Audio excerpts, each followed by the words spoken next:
ರಾಜ್ಯಾದ್ಯಂತ ಇವತ್ತು ಕರ್ನಾಟಕ ಬಂದ್ ಇದೆ. ಬೆಳಗಾವಿ ನಗರದಲ್ಲಂತೂ ಬಂದ್ನ ಬಿಸಿ ಕಾಣ್ತಾನೆ ಇಲ್ಲ. ಸದ್ಯ ಬೆಳಗಾವಿಯಲ್ಲಿ ಎಂದಿನಂತೆ ನಾರ್ಮಲ್ ಆಗಿ ಜನಜೀವನ ಬಸ್ಗಳ ಸಂಚಾರ ಇರುವಂತದ್ದು ಕಂಡು ಬಂದಿದೆ.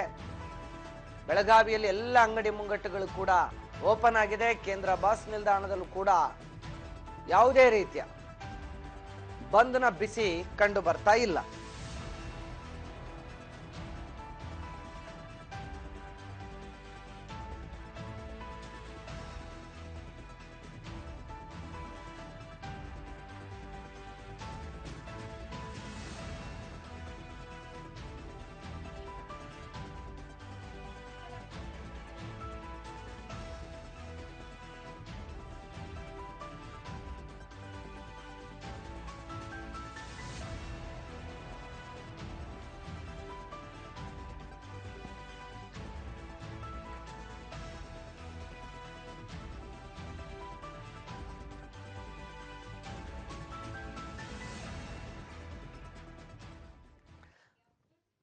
ಒಟ್ಟಿನಲ್ಲಿ ಕರ್ನಾಟಕದಾದ್ಯಂತ ಬಂದ್ನ ಬಿಸಿ ತಟ್ಟುತ್ತೆ ಅನ್ನುವಂತ ಲಕ್ಷಣಗಳಿತ್ತ. ಆದ್ರೆ ನೋಡಿದ್ರೆ ಎಲ್ಲೂ ಕೂಡ ಬಂದ್ನ ಬಿಸಿ ಅಷ್ಟರ ಮಟ್ಟಿಗೆ ಕಂಡು ಬರ್ತಾ ಇಲ್ಲ.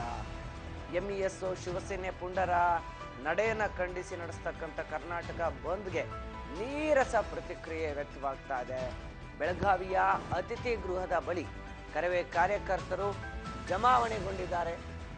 ಸದ್ಯ ಎಂಇಎಸ್ ವಿರುದ್ಧ ಧಿಕ್ಕಾರ ಕೂಗಿ ಕನ್ನಡ ಪರ ಹೋರಾಟಗಾರರು ಪ್ರತಿಭಟನೆಯಲ್ಲಿ ಭಾಗಿಯಾಗಿದ್ದಾರೆ. ಬೆಳಗಾವಿಯಲ್ಲಿ ನಡೆದಿರುವಂತಹ ಪ್ರಕರಣಕ್ಕೆ ಸಂಬಂಧಪಟ್ಟಂತೆ ಸೇರಿದಂತೆ ಬೆಳಗಾವಿಯಲ್ಲಿ ಕನ್ನಡದ ವಿಚಾರಕ್ಕೆ ಸಂಬಂಧಪಟ್ಟಂತೆ ಎಂಇಎಸ್ ಪುಂಡರು ಹಾಗೂ ಶಿವಸೇನೆ ಪುಂಡರ ಪುಂಡಾಟವನ್ನು ಖಂಡಿಸಿ ಕರ್ನಾಟಕ ಬಂದ್ಗೆ ಕರೆ ಕೊಡಲಾಗಿತ್ತು. ಆದರೆ ಬೆಳಗಾವಿಯಲ್ಲಿ ಸದ್ಯ ಬಂದ್ನ ಬಿಸಿ ಅಷ್ಟರ ಮಟ್ಟಿಗೆ ಕಂಡು ಬಂದಿಲ್ಲ. ಆದರೆ ಕರವೇ ಕಾರ್ಯಕರ್ತರು, ಕೆಲವೊಂದಷ್ಟು ಕನ್ನಡ ಪರ ಸಂಘಟನೆ ಹೋರಾಟಗಾರರು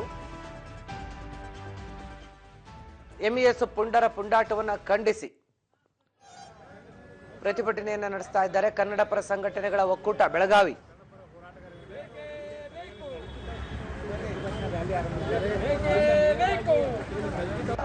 ರಾಜಕಾರಿಗಳಿಗೆ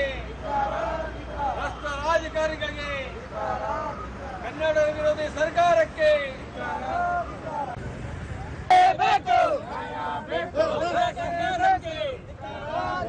ರಾಜ್ಯ ಸರ್ಕಾರಕ್ಕೆ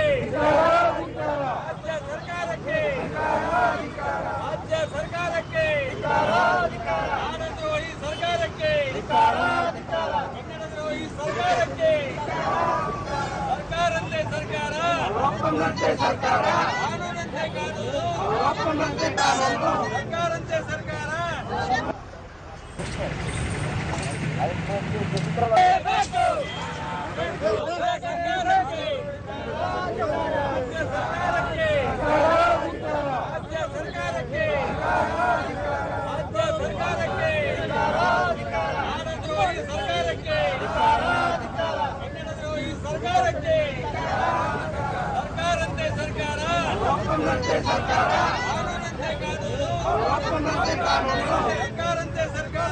ಸರ್ಕಾರಂತೆ ಸರ್ಕಾರ ಕಾನೂನಂತೆ ಕಾನೂನು ಅಯ್ಯಯ್ಯೋ ಅನ್ಯಾಯ ಅಯ್ಯಯ್ಯೋ ಅನ್ಯಾಯ ಅಯ್ಯಯ್ಯೋ ಅನ್ಯಾಯ ಬೇಕೇ ಬೇಕು ನ್ಯಾಯ ಬೇಕು ಬೇಕೇ ಬೇಕು ನ್ಯಾಯ ಬೇಕು ಇಲ್ಲಿವರೆಗೆ ಹೋರಾಟ ಇಲ್ಲಿವರೆಗೆ ಹೋರಾಟ ಇಲ್ಲಿವರೆಗೆ ಹೋರಾಟ ಇಲ್ಲಿವರೆಗೆ ಹೋರಾಟ ಇಲ್ಲಿವರೆಗೆ ಹೋರಾಟ ಬೇಕೇ ಬೇಕು ನ್ಯಾಯ ಬೇಕು ಬೇಕು ನ್ಯಾಯ ಬೇಕು ರಾಜಕಾರಣಿಗಳಿಗೆ ಸರ್ಕಾರಕ್ಕೆ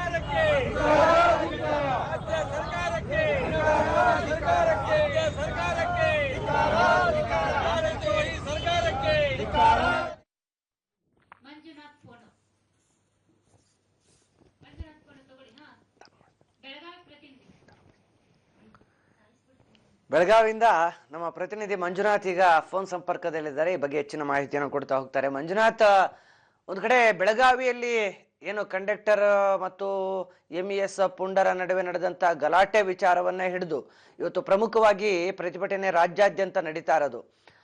ಬೆಳಗಾವಿಯಲ್ಲಿ ಇವತ್ತು ಒಂದಷ್ಟು ಕನ್ನಡ ಪರ ಒಕ್ಕೂಟಗಳ ಸಂಘಗಳು ಪ್ರತಿಭಟನೆಗೆ ಇಳಿದಿವೆ, ಬೀದಿಗಿಳಿದು. ಹೇಗಿದೆ ಪ್ರತಿಭಟನೆಯ ಬಿಸಿ ಅಂತ ಮಾಹಿತಿ ಕೊಡೋದಾದ್ರೆ ಮಂಜುನಾಥ್? ಭಾಸ್ಕರ್, ಏನ್ ಕರ್ನಾಟಕ ಬಂದ್ ಕರೆ ಹಿನ್ನೆಲೆಯಲ್ಲಿ ಇವತ್ತು ಏನ್ ಕನ್ನಡ ಪರ ಹೋರಾಟಗಾರರಿದ್ದಾರೆ ಬೆಳಗಾವಿಯಲ್ಲಿ ಕೂಡ ಇವತ್ತು ಬಂದ್ಗೆ ಒಂದು ಕೆಲವು ಸಂಘಟನೆಗಳು ಮಾತ್ರ ಬೆಂಬಲ ಕೊಟ್ಟಿರೋದ್ರಿಂದಲೇ ಇವತ್ತು ಯಾವುದೇ ರೀತಿಯಾದಂತ ಬಸ್ ಬಂದ್ ಆಗ್ಲಿ, ಮಾರ್ಕೆಟ್ ಇವೆಲ್ಲ ಪ್ರಾರಂಭ ಇರತಕ್ಕಂಥದ್ದು. ಯಾವುದೇ ರೀತಿಯಾದಂತ ಅಂದ್ರೆ ಪೊಲೀಸರು ಇಲ್ಲಿ ಕಟ್ಟುನಿಟ್ಟಿನ ಕ್ರಮವನ್ನ ಕೂಡ ಈ ಏನ್ ಕನ್ನಡ ಪರ ಹೋರಾಟಗಾರರು ಹೇಳಿದ್ದಾರೆ. ಯಾವುದೇ ರೀತಿ ಒತ್ತಾಯದ ಬಂದನ್ನ ಮಾಡಿಸಲು ನಾವು ಯಾವುದೇ ರೀತಿಯಾದಂತ ಅನುಮತಿಯನ್ನ ಕೊಡಲ್ಲ. ನೀವು ಅಂದ್ರೆ ಅವರ ಸಂಪೂರ್ಣ ಬೆಂಬಲ ಇದ್ರೆ ಮಾತ್ರ ನೀವು ಅವರಿಗೆ ಅಂದ್ರೆ ಯಾವುದೇ ರೀತಿಯಾದಂತ ಒತ್ತಡವನ್ನು ಹಾಕ್ಬಾರ್ದು ಅಂತ ಹೇಳ್ತಾ ಇರ್ತಕ್ಕಂಥದ್ದು. ಅದಲ್ಲದೆ ಈಗ ಕರ್ನಾಟಕ ಏನ್ ರಕ್ಷಣಾ ವೇದಿಕೆ ಶಿವರಾಮೇಗೌಡ ಬಣ ಏನಿದೆ, ಅವರು ಈಗ ಏನ್ ಸರ್ಕಿಟ್ ಹೌಸ್ ನಿಂದ ಚನ್ನಮ್ಮ ವೃತ್ತದವರೆಗೂ ಈಗ MS ಅನ್ನ ನಿಷೇಧ ಮಾಡ್ಬೇಕಂತ ಹೇಳಿ ಅಲ್ಲಿಂದ ಈಗ ಪ್ರತಿಭಟನೆ ಬರ್ತಾ ಇರುವಂತದ್ದು ಭಾಸ್ಕರ್. ಈಗ ಒಂದಷ್ಟು ಸಂಘಟನೆಗಳು ಬಂದ್ಗೆ ಬೆಂಬಲ ಕೊಟ್ಟಿಲ್ಲ ಅಂತ ಹೇಳಿದ್ರೆ ಮಂಜುನಾಥ್, ಯಾವ ಕಾರಣಕ್ಕಾಗಿ ಸಂಘಟನೆಗಳು ಬೆಂಬಲ ಕೊಟ್ಟಿಲ್ಲ ಅನ್ನುವಂತ ಮಾಹಿತಿ ಏನಾದ್ರು ಇದೆಯಾ? ಭಾಸ್ಕರ್, ಹೇಳ್ಬೇಕಂದ್ರೆ ಇದೊಂದು ರೀತಿ ಈಗ ಕನ್ನಡ ಪರ ಒಕ್ಕೂಟಗಳ ಏನು ವಾಟಾ ನಾಗರಾಜ್ ಏನಿದೆ, ಅವರು ಏನ್ ಸಂಘಟನೆ ಅವರಲ್ಲಿ ಇರ್ತಕ್ಕಂಥ ಏನು ಆ ಸಂಘಟನೆಗಳಿದೆ ಅವ್ರು ಮಾತ್ರ ಬೆಂಬಲ ಸೂಚಿಸಿರ್ತಕ್ಕಂಥದ್ದು. ಪ್ರಮುಖವಾಗಿ ಇಲ್ಲಿ ಏನ್ ನಾರಾಯಣಗೌಡರ ಬಣ ಆಗಿರ್ಬೋದು, ಅದೇ ರೀತಿ ಏನ್ ಪ್ರವೀಣ್ ಶೆಟ್ಟಿ ಬಣ ಆಗಿರ್ಬೋದು, ಯಾವುದೇ ರೀತಿಯಾದಂತ ಬೆಂಬಲ ಸೂಚಿಸಿದ ಇಲ್ಲದೆ ಕಾರಣ ಅಂದ್ರೆ ಈಗ ಇಲ್ಲಿ ಬೆಳಗಾವಿನಲ್ಲಿ ಕೆಲವು ಸಂಘಟನೆಗಳು ಬೆಂಬಲ ಸೂಚಿಸಿದೆ. ಇದರಿಂದ ಯಾವುದೇ ರೀತಿಯಾದಂತ ಏನ್ ಇಲ್ಲಿ ಜನರಿಗೆ ಅನಾನುಕೂಲ ಆಗಿರ್ಬೋದು ಮತ್ತು ಬಸ್ ಏನ್ ಬ್ಯಾರೆ ರಾಜ್ಯಗಳಿಗೆ ಹೋಗಿದಾಗಿರ್ಬೋದು ಮತ್ತು ಇಲ್ಲಿ ಸಿಟಿಲ್ ಆಗಿರ್ಬೋದು ಮತ್ತು ಅಂತಾರಾಜ್ಯ ಆಗಿರ್ಬೋದು ಯಾವುದೇ ರೀತಿಯಾದಂತ ತೊಂದರೆ ಆಗ್ತಾ ಇಲ್ಲ. ಇದರಿಂದ ಏನ್ ಈಗ ಅವ್ರದ್ದು ಖರ್ವೆ ಅವ್ರದ್ದು ಈಗೇನ್ ಶಿವರಾಮೇಗೌಡ ಬಣ ಏನಿದೆ ಇವ್ರದ್ದು ಒಂದು ಒತ್ತಾಯ ಇದೆ, ಏನ್ MS ಅನ್ನ ಸಂಪೂರ್ಣವಾಗಿ ಕರ್ನಾಟಕದಿಂದ ನಿಷೇಧ ಮಾಡ್ಬೇಕಂತ ಹೇಳಿ ಈಗ ಅವರು ಪ್ರತಿಭಟನೆಯನ್ನ ಪ್ರಾರಂಭ ಮಾಡಿರ್ತಕ್ಕಂಥದ್ದು ಭಾಸ್ಕರ್. ಅಲ್ಲ, ಇವರಲ್ಲೇ ಹಲವಾರು ಬಣಗಳು ಇಟ್ಕೊಂಡು ಕನ್ನಡ ಪರ ಹೋರಾಟಗಾರರು ಇವತ್ತು ಇಂಥ ರೀತಿ ಹೋರಾಟಗಳನ್ನ ಮಾಡ್ತಾ ಹೋದ್ರೆ ಇನ್ನ ಯಾವ ರೀತಿ ಸರ್ಕಾರಕ್ಕೆ ಇದು ಬಿಸಿ ಮುಟ್ಟುತ್ತೆ ಅಂತ. ಯಾಕೆಂತಂದ್ರೆ ಎಲ್ಲರೂ ಒಗ್ಗಟ್ಟಾಗಿ ಹೋಗ್ಬೇಕು, ಎಲ್ಲರೂ ಒಬ್ರಿಗೊಬ್ರು ಪರಸ್ಪರ ವಿಶ್ವಾಸಕ್ಕೆ ತಗೋಬೇಕು, ದೊಡ್ಡ ಮಟ್ಟದಲ್ಲಿ ಸರ್ಕಾರವನ್ನ ಚಾಟಿ ಬೀಸುವಂತ ಪ್ರಯತ್ನ ಮಾಡ್ಬೇಕಾದ್ರೆ ಇವರಲ್ಲೇ ಬಣ ಮಾಡಿಕೊಂಡು ಹೋರಾಟ ಮಾಡಿದ್ರೆ ಈ ಹೋರಾಟಗಳು ಎಷ್ಟರ ಮಟ್ಟಿಗೆ ಯಶಸ್ವಿ ಆಗತ್ತೆ? ಜನಸಾಮಾನ್ಯರು ಈ ಹೋರಾಟಗಳ ಬಗ್ಗೆ ಏನ್ ಮಾತಾಡ್ಕೊಳ್ತಿದ್ದಾರೆ ಮಂಜುನಾಥ್? ಖಂಡಿತವಾಗ್ಲೂ ಭಾಸ್ಕರ್, ಇದು ಈ ರೀತಿಯಾಗಿ ಒಬ್ರು ಬೆಂಬಲ ಕೊಡೋದು ಮತ್ತೊಬ್ಬರು ಇದರ ಹಿಂದೆ ಸರಿಯೋದ್ರಿಂದ ಇಲ್ಲಿ ಇರ್ತಕ್ಕಂತ ಏನ್ ಈ ಕನ್ನಡ ಪರ ಹೋರಾಟಗಾರರು ಹೇಳ್ತಾ ಇರ್ತಾರಲ್ಲ ಅವ್ರಿಗೆಲ್ಲರಿಗೂ ಈಗ ಇದೊಂದು ರೀತಿ ಈಗ ಏನ್ ಪರಭಾಷೆಯವ್ರಿಗೆ ಇದೊಂದು ರೀತಿಯ ಒಂದು ಹಾಸ್ಯಾಸ್ಪದವಾಗುತ್ತೆ ಅಂತಾನೆ ಹೇಳ್ಬೋದು. ಇದಲ್ಲದೆ ಈ ರೀತಿಯಾಗಿ ಮಾಡೋದ್ರಿಂದ ಏನ್ ಮರಾಠಿಗರಾಗಿರ್ಬೋದು ಇವ್ರು MS ಮುಖಾಂತರ ಏನ್ ಒತ್ತಡ ಹಾಕ್ತೀನಿ ಅಂತ ಹೇಳ್ತಿರಬಹುದು. ಆದ್ರೆ ಇವ್ರು ಬರೋದು ಬೆಂಗಳೂರಿಂದ ಬರೋದು ಇಲ್ಲಿ ಚನ್ನವೃತ್ತದಲ್ಲಿ ಪ್ರತಿಭಟನೆ ಮಾಡೋದು, ಅವರು ಒಂದು ದಿನಾಂಕದಂದು ಬಂದು ಅವರು ಪ್ರತಿಭಟನೆ ಮಾಡೋದು. ಇದರಿಂದ ಯಾವುದೇ ರೀತಿಯಾದಂತ ಏನ್ ಈ ಮರಾಠಿಗರಿಗೆ ಯಾವುದೇ ರೀತಿಯಂತ ಬಿಸಿ ತಟ್ಟಿಲ್ಲ ಅಂತ ಹೇಳ್ಬೋದು. ಇವರು ಖಂಡಿತವಾಗ್ಲೂ ಏನ್ ಕನ್ನಡ ಪರ ಹೋರಾಟಗಾರರು ಎಲ್ಲರೂ ಕೂಡ ಒಟ್ಟಿಗಾಗಿ ಬೆಂಬಲ ಸೂಚಿಸಿದ್ದಾರೆ. ಇದೊಂದು ಅಂದ್ರೆ ಈ MS ಅನ್ನ ಅಂದ್ರೆ ಬಗ್ಗು ಬಡಿಬಹುದು ಅಂತ ಹೇಳ್ಬೋದು ಭಾಸ್ಕರ್. ಈ ಎಂದಿನಂತೆ ನಾರ್ಮಲ್ KSRTC ಬಸ್ಗಳ ಸಂಚಾರ ನಡೀತಾ ಇದೆಯಾ ಹಾಗಾದ್ರೆ ಅಲ್ಲಿ? ಖಂಡಿತವಾಗ್ಲೂ ಭಾಸ್ಕರ್, ಯಾವ್ದು ಸಿಟಿ ಆಗಿರ್ಬೋದು ಅಂತಾರಾಜ್ಯ ಆಗಿರ್ಬೋದು, ಆದ್ರೆ ಬೇರೆ ರಾಜ್ಯಗಳಿಂದ ಏನ್ ಗೋವಾ ಆಗಿರ್ಬೋದು ಮಹಾರಾಷ್ಟ್ರದಿಂದ ಆಗಿರ್ಬೋದು ಈ ಬಸ್ಗಳ ಇನ್ನೂ ಅಂದ್ರೆ ಅಲ್ಲಿ ಇರ್ತಕ್ಕಂತ ಏನ್ ಅವ್ರದ್ದು ಬಸ್ ಏನ್ ಡಿಪೋ ಇದೆ ಅಲ್ಲಿ ಈಗ ನೋಡ್ತಾ ಇದ್ದಾರೆ ಕರ್ನಾಟಕದಲ್ಲಿ ಯಾವ ರೀತಿಯಾಗಿ ಅಂದ್ರೆ ಈ ಗಡಿ ಭಾಗದಲ್ಲಿ ಯಾವ ರೀತಿಯಾಗಿ ಪ್ರೊಟೆಸ್ಟ್ ನಡೀತಾ ಇದೆ ಅದನ್ನ ನೋಡಿಕೊಂಡು ಆ ಬಸ್ ಮಾತ್ರ ಈಗ ಕರ್ನಾಟಕಕ್ಕೆ ಪ್ರವೇಶ ಮಾಡ್ತಾ ಇಲ್ಲ. ಆದ್ರೆ ಕರ್ನಾಟಕದಿಂದ ಹೋಗ್ತಾ ಇರುವಂತ ಎಲ್ಲಾ ಏನ್ ಬೇರೆ ರಾಜ್ಯಗಳಿಗೆ ಹೋಗ್ತಾ ಇರುವಂತ ಬಸ್ಗಳು ಎಲ್ಲಾ ಸಂಚಾರ ಈಗ ಪ್ರಾರಂಭವಾಗಿರ್ತಕ್ಕಂಥದ್ದು ಭಾಸ್ಕರ್. ಸದ್ಯದ ಮಟ್ಟಿಗೆ ಪೊಲೀಸ್ ಬಂದೋಬಸ್ತ್ ಹೇಗಿದೆ ಮಂಜುನಾಥ್? ಬಂದ್ ಏನಾದ್ರೂ ಏನು ದೊಡ್ಡ ಮಟ್ಟದಲ್ಲಿ ಆದ್ರೆ ಕಂಟ್ರೋಲ್ ಮಾಡೋದಕ್ಕೆ ಏನಾದ್ರು ಪೊಲೀಸ್ ಬಂದೋಬಸ್ತ್ ಇದೆಯಾ, ಅಥವಾ ಬಂದ್ ಈಗ ಆಲ್ರೆಡಿ ಬಂದು ಮಾಡಿ ಕೈ ಬಿಟ್ಟು ಹೋಗಿದಾರ ಸಂಘಟನೆಯವರು ಏನು ಅಂತ? ಈಗ ಪ್ರೆಸೆಂಟ್ ಬಂದಿನ ಕಂಡೀಷನ್ ಮುಂದುವರಿಯುವಂತ ಸಾಧ್ಯತೆ ಇದೆಯಾ, ಮುಗ್ದೋಗಿದ್ಯಾ, ಹೇಗೆ? ಭಾಸ್ಕರ್, ಖಂಡಿತವಾಗ್ಲೂ ಏನ್ ಈ ಬೆಳಗಾವಿಯಲ್ಲಿ ಸೂಕ್ಷ್ಮ ಪ್ರದೇಶಗಳಿದಾವೆ ಅಲ್ಲಿ ಅಂದ್ರೆ ಪೊಲೀಸ್ ಬಂದೋಬಸ್ತ್ ಅತ್ಯಂತ ಕಟ್ಟುನಿಟ್ಟಿನ ಕ್ರಮವನ್ನ ಕೈಗೊಳ್ಳೋ ರೀತಿಯಲ್ಲಿ ಎಲ್ಲಾ ಸನ್ನದಾಗಿ ರೆಡಿ ಆಗಿದೆ ಅಂತ ಹೇಳ್ಬೋದು. ಇದಲ್ಲದೆ ಎಲ್ಲೆಲ್ಲಿ ಪ್ರಮುಖ ಏನು ಕೆಲವು ಸೂಕ್ಷ್ಮ ಪ್ರದೇಶಗಳು ಅಂತ ಏನ್ ಗುರುತಿಸಿಕೊಂಡಿದಾವೆ, ಈ ಮರಾಠಿ ಆಗಿರ್ಬೋದು ಕನ್ನಡ ಆಗಿರ್ಬೋದು, ಅಲ್ಲಿಂದನೇ ಅಂದ್ರೆ ಒಂದು ವಿವಾದ ಪ್ರಾರಂಭವಾಗುತ್ತೆ. ಅಲ್ಲಿ ಏನಿದೆ ಅಲ್ಲಿ ಪೊಲೀಸ್ ಸೆಕ್ಯೂರಿಟಿಯನ್ನ ಅತ್ಯಂತ ಬಿಗಿ ಬಂದೋಬಸ್ತಿಂದ ಹಾಕಿದ್ದಾರೆ. ಅದಲ್ಲದೆ ಏನ್ ಕಮಿಷನರ್ ಏನಿದ್ದಾರೆ ಅವರು ಕೂಡ ಅಂದ್ರೆ ಒಂದು ಸೂಚನೆಯನ್ನು ಕೂಡ ಕನ್ನಡ ಪರ ಸಂಘಟನೆಗಳು ಗೊತ್ತಿದೆ. ಯಾವುದೇ ರೀತಿಯಾಗ್ಲಿ ನೀವು ಒತ್ತಡವನ್ನ ಹಾಕಿ ಯಾವುದೇ ಅಂಗಡಿಗಳಾಗ್ಲಿ ಯಾವುದೇ ರಿಕ್ಷಾಗಳಾಗ್ಲಿ ಯಾವುದಕ್ಕೂ ಬಂದ್ ಮಾಡಲು ನಾವು ಯಾವುದೇ ರೀತಿ ಅನುಮತಿ ಕೊಡಲ್ಲ.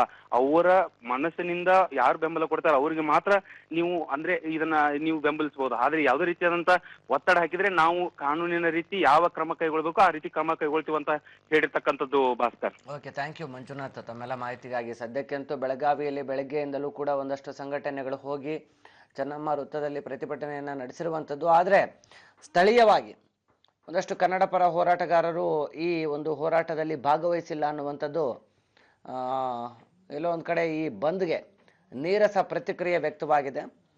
ಇಲ್ಲಿ ಬಣಗಳ ನಡುವೆ ವಿಶ್ವಾಸ ಗಳಿಸದೆ ಕನ್ನಡ ಪರ ಸಂಘಟನೆಗಳು ಹೋರಾಟಕ್ಕೆ ಹೋಗಿರುವಂಥದ್ದು ಈಗ ಸದ್ಯ ಇಂಥ ನೀರಸ ಹೋರಾಟಕ್ಕೆ ಸಾಕ್ಷಿ ಆಗ್ತಾ ಇದೆ. ಕನ್ನಡ ಪರ ಸಂಘಟನೆಗಳಿಂದ ಹೋರಾಟ ಆಗುತ್ತೆ ಅಂತಂದ್ರೆ ಪೊಲೀಸರು, ರಾಜಕಾರಣಿಗಳು